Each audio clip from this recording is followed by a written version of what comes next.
दोस्तों नमस्कार। किसी ने बड़ी अच्छी बात लिखी है कि सांप से लिपटा हुआ वृक्ष ही चंदन होता है और सोना तब कर ही कुंदन होता है।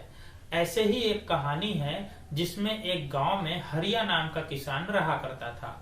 वो बड़ी मेहनत और संघर्ष के साथ अपनी किसानी करता था और अपने दिन की शुरुआत और अपनी किसानी सदा ही ईश्वर के सुमिरन के साथ किया करता था। वो दिन रात एक करके अपनी फसलों की देखभाल करता था।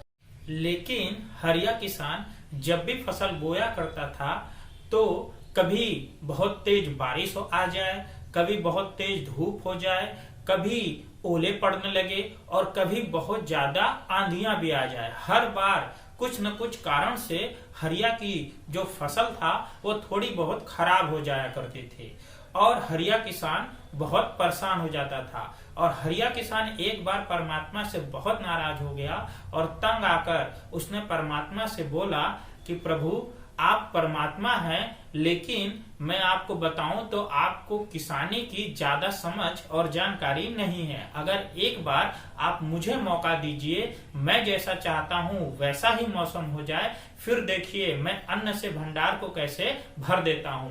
परमात्मा ने उसकी बात को सुना और परमात्मा ने ऊपर से आवाज दिया कि जैसा तुम चाहते हो वैसा ही हो जाए। और हरिया ने फिर से फसल बोने की शुरुआत की।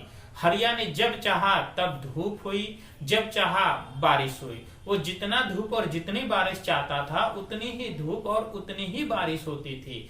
और समय के साथ जो हरिया किसान की फसल थी वो धीरे धीरे धीरे बढ़नी शुरू हुई और हरिया किसान की खुशियां भी बढ़नी शुरू हुई, क्योंकि हरिया किसान की जब फसल बढ़कर तैयार हुई तो वैसी फसल उसने अपने पूरे जीवन में नहीं देखी थी। हरिया किसान की जो फसल थी वो बहुत ही अच्छे से तैयार हुई थी और हरिया किसान भी मन ही मन बहुत प्रसन्न था, बहुत खुश था कि अब परमात्मा को पता चलेगा कि शक्तियों का उपयोग कैसे कितना किया जाता है, अब मैं उनको दिखाऊंगा।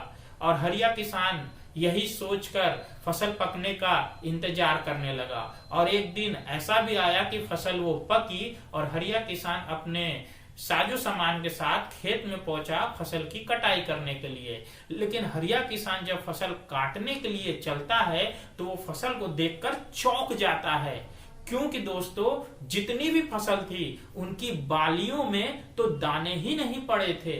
और हरिया किसान जब ये देखता है तो उसको ऐसा महसूस होता है कि जरूर परमात्मा ने मेरे साथ कुछ गलत किया है और वो जोर जोर से चिल्लाने लगता है और परमात्मा को, ईश्वर को कोसने लगता है।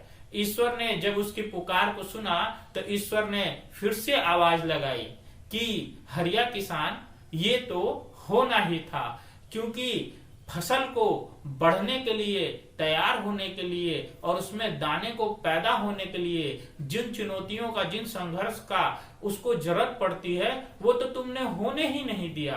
तुमने ना आंधी आने दिया, ना तेज बारिश आने दी, क्योंकि जब ये चुनौतियां आती हैं तो जो वृक्ष होता है वो अपने बल से ही खड़ा होता है, संघर्ष करता है और उसके अंदर ऊर्जा और ताकत आती है। यही ऊर्जा और यही ताकत बाद में अन्न के रूप में परिवर्तित हो जाता है। हरिया किसान को परमात्मा ने बोला कि हरिया, तुमने अगर अपनी फसलों को चुनौती का सामना करने दिया होता, संघर्ष करने दिया होता, तो तुम्हारी भी कहानी से हमें यह सीखने को मिलता है कि जैसे सोना कुंदन बनने से पहले उसको तपना पड़ता है, हथौड़ों की चोट सहनी पड़ती है, गलना पड़ता है, तब कहीं जाकर सोने के अंदर वो कुंदन जैसी स्वर्णिम आभा उभर के आ पाती है और उसको मूल्यवान बनाती है।